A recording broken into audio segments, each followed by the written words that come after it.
This meeting is being recorded. Welcome everybody to the last Unity Open Development meeting of 2023. We made it. Congratulations. Today will probably be a very brief one. We had our big vertical focused meeting last week. This is kind of just mopping things up afterwards. Today there's only one item on the agenda, but of course, if any of the attendees have others, they're welcome to add them. The only item on the agenda right now is the one I proposed about the data flow block extraction pass. So I'll go through that quickly. I really just wanted to draw people's attention to it. The pass has been accepted, but the bottom line is that there's now an automatic way to extract data flow blocks. You don't have to write them manually, which I think is probably what we should have done all along. I would just say that data flow blocks are something that should be considered a compiler internal, not something a user should have to worry about. And now we have the infrastructure to make that possible for users not to have to think about it. I want to share my screen. I don't see the button for it. Here it is. Yeah, I want to share my screen, just quickly show it to everyone. All right. Will it let me see? Okay. Will it let me share? Okay, good. Zoom is letting me share. So yeah, the pass is very simple. Just convert to data flow. You specify a minimum size of the data flow blocks it extracts. Maybe two. I'm not sure. I'm not sure we really need this. I just think it's a little bit silly to have data flow blocks of size 1. But if you disagree, we can just get rid of that. Easy enough.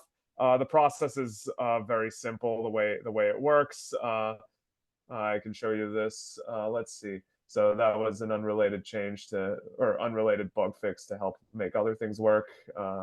Yeah, so how the pass itself works is all you really need to care about is gathering up operations that are pure, that are not already in a data flow block, and you can combine them into a new data flow block or append them to an existing one if they come immediately before or after one. So that's really nice.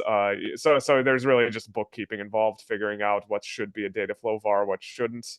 But that's all handled by the canonicalized bindings pass. So I just wanted to show you that to give you a sense of the flavor of what's going on in there. So it was not a terribly complicated pass, so that's good. What's maybe the bottom line there is that bothering to keep track of purity helped. It was a little bit annoying to include purity rules, but it paid off because now it lets us do this automatically. And also improving canonicalized bindings, which was originally a very small pass, did only a couple of things. Improving it to also handle data flow vars also made implementing this pass a lot simpler. So yeah, it's a tiny pass, but it has a great function for us because, like I said, you don't have to worry about writing data flow blocks manually. In fact, given this, I cannot think of any reason to write a data flow block manually. So yes, I'll leave it at that. I'd like to take questions. I'll pose a question as well, which is, should this be part of the normal compilation flow? We don't have to decide immediately. But like I said, I don't see any downside. So curious to hear your thoughts. Take any questions. Thank you for listening. Go ahead, Eric. Yeah, so first off, I really like the pass, and avoiding the need to write the data flow blocks is something that will make it a lot simpler to write, generic code in general. The thing I'm wondering on the, whether it should be done automatically is if there are circumstances where it would be useful to have, either useful or necessary to have pre-processing passes that occur before it is converted to a data flow block. So for example, if we had a end-to-end relax model that was doing that was implementing llama, and was generic over the number of layers for this llama model. That's something that couldn't be expressed in a data flow block because the dynamic loop size is just not part of data flow. But if it's something where we have a pre-processing, we bind a symbolic variable based on which weights we're using, and now we have a static loop. Well, before we could apply the data flow extraction pass, we would need to first unroll that static loop. And so that would be a potential for having it, say, I think it still would be useful to have it as or occur somewhere in the lowering flow. I'm just not sure where the best spot for it is, because if we do it at the very start, then that assumes that even though we don't require the user to uh, say provide data flow blocks explicitly, we still require them to write things that follow all of the same constraints if they are going to have optimized code. And so then it's a little bit of how do we make sure that we can loosen the user facing restrictions while still being able to normalize it into something that's as much as possible can have that internal compiler structure with the data flow block. Oh, that's a great point. Yeah, I had not thought of it. Yes, doing pre-processing on things that are not data flow. That's a great point. So actually, could you also spell this out maybe? The loop in Alama, what's going on in there that isn't pure? Uh, it's not that it isn't pure, It's it's that it recursion. runs for Recursion's a not allowed. dynamic number of You're right. loop You're iterations. right. Yeah, yeah. Recursion's also not allowed. So okay, Mhm. that makes sense then. Okay, so that's a good point. So doing pre-processing on something that is not data flow.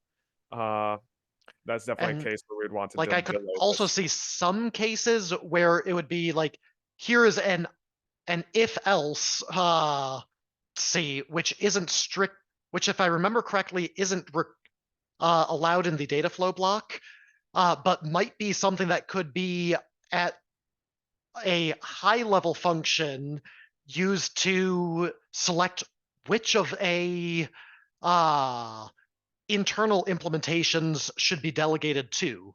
So for example, I could imagine having a optimization routine, uh, not specifically a bind symbolic variables, but a likely symbolic variables, saying we're going to have two copies of the function, one that has that specific set of statically known shapes, one that has them still stay fully dynamic, and at the top level function, pick which one it is. Uh, and so that's something that would be really useful for, say, hey, here is our common case of doing a decode step with n equals 1 as the sequence length. And then we can just say, this is something that happens internally and doesn't need to have a user facing change, but that requires control flow to be inserted into the relax function, which at that point makes it less uh, easy to make into a data flow block. Where I think those cases would mostly be handled because then it would just be the things inside the conditional that get extracted into independent data flow blocks. But those are sort of the additional use cases that would be very useful to handle once we no longer require the start of the pipeline to be a data flow. Yeah, so yes, you're right. By the way, the pass will handle the data flow block. I mean, the conditional case, yes, it will. It turns the Awesome. inside. Yeah, it's in the test cases. It turns the inside into data flow. Mhm. But yeah, okay, so that's a good point. It might occasionally be more convenient to process things before the data flow block extraction. So yeah, the reason to do the extraction. So now we have a. So yeah, there's a phase ordering issue. This seems to keep happening, huh? Uh, Okay, so yeah, there's a phase ordering issue. We want to do the transformation. I'm writing this down in the notes, by the way. Mhm. That's why my cadence might be a little off. We want to do the transformation early because we have lots of passes that operate on data flow blocks, but doing it immediately might make some kinds of pre-processing difficult. So if we incorporate this into the overall compilation flow, we probably should have some way to turn it off, defer it. So yeah, it's a phase ordering problem. We want this to come fairly early in the phase ordering, but maybe not the first thing. It could be it could come so when we've talked about phase ordering before, we talked about kind of this initial cleanup and pre-processing, and then the main phase, the second phase where most optimizations happen. We would want this to happen before the main optimizations. So I think that all fits. That might be a good cue to revisit the tracking issue on phase ordering and maybe come up with a better story, because now more and more passes come along that keep complicating that story. It's a good issue to raise. Thank you, Eric. Are there any other questions? Because that was all technically the response to one question. One question. For example, in your test case, the test multiple block, there's a printer during the in the binding. Somehow, if currently we extract it into two data flow blocks. For example, if somehow the printer was removed by some pass, do we consider to merging this two data flow block into a single one? For example, if we have R module, there's some binding blocks in the module, and there's a data flow block in the module as well. Probably when we apply this pass, we will generate some data flow block that could be merged into with the existing data flow blocks as well. So do we? How do you think? Good question. So this case is handled in normalization, thankfully. So the normalizer will we added this quite some time ago. The normalizer, if it encounters data flow blocks next to each other, it will combine them. So yeah, if you have two data flow blocks separated by one or a couple of operations, then if you get rid of those operations, the normalizer will combine them. It should work. So actually, Eric had an idea in the PR, and maybe I should have done this. It would have relied on this feature, right? Just turn every single pure operation into a data flow block by itself and let the normalizer combine them. It's a good idea. It's very clever, actually. It might have been a good way to do it. Yeah, it wouldn't have given us the ability to control the minimum size, but I'm not sure how important it is. But yeah, combining blocks, something the normalizer does. It's lovely. I'm glad we have all these nice, helpful features in passes like that. Cool. Thank you.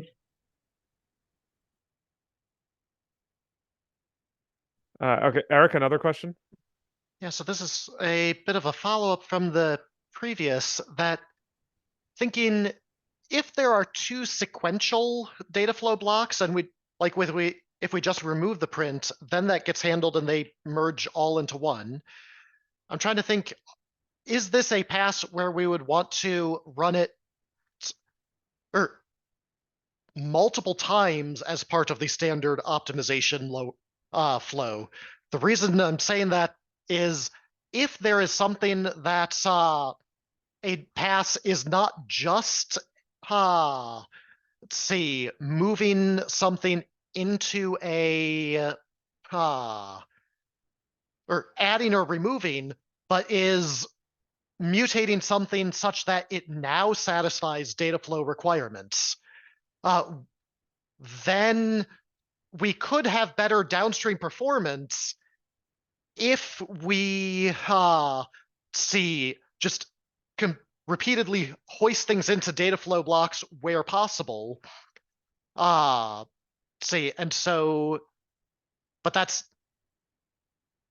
I'm almost wondering now that we have this utility, and this is sort of entirely back of the envelope brainstorming, this also sort of leads to the possibility of having data flow blocks only exist during the passes that require them. Because if the standard flow is everything is a non-data flow binding block and passes that, it is useful for some passes to have data flow blocks. Those passes could be implemented as a 3-pass sequential step of add the data flow blocks, do the existing pass, remove the data flow blocks, and so then we would have a sort of best of both worlds, that they have the biggest possible data flow blocks because we analyzed it for them right before the pass, but nothing else needs to maintain the invariance of the data flow block elsewhere in the compiling steps. Well, that's a very good observation. Yes, we could potentially run this pass before any data flow pass, right? Any pass that needs to know data flow blocks, so we could run it. So yeah, the only like issue would be if this is expensive to do during the compilation. That question can be answered through profiling. I mean, I don't like this pass is not doing anything terribly complicated. Like, I don't think it would be imposing an enormous burden. But yeah, it's a great observation. We could run it before any data flow pass. Like the other approach we could take is kind of the status quo, where if you write a pass where you know it could mess things up, then several passes that have been merged, they have a cleanup step that does that. So it might be reasonable for those passes to include this pass as a cleanup step as well. So yeah, we could ponder more about good ways to approach it. Yeah, I suppose the upside of the cleanup step is potentially running fewer times. Downside is needing to know that you require a cleanup step. Exactly. Yes. So let me get that in the notes. Are there any other questions?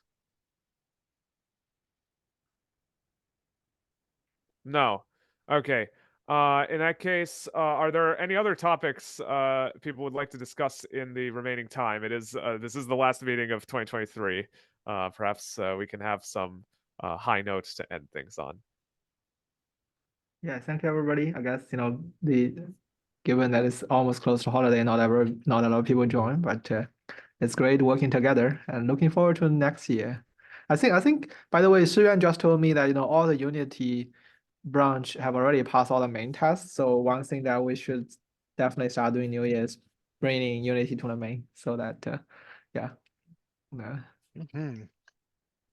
Thank you, Sanchi. That is a very encouraging note to Very end on. exciting. Yes. Yeah, All right then. Sort of on that same note, I think the Unity branch is the de facto main at this point because I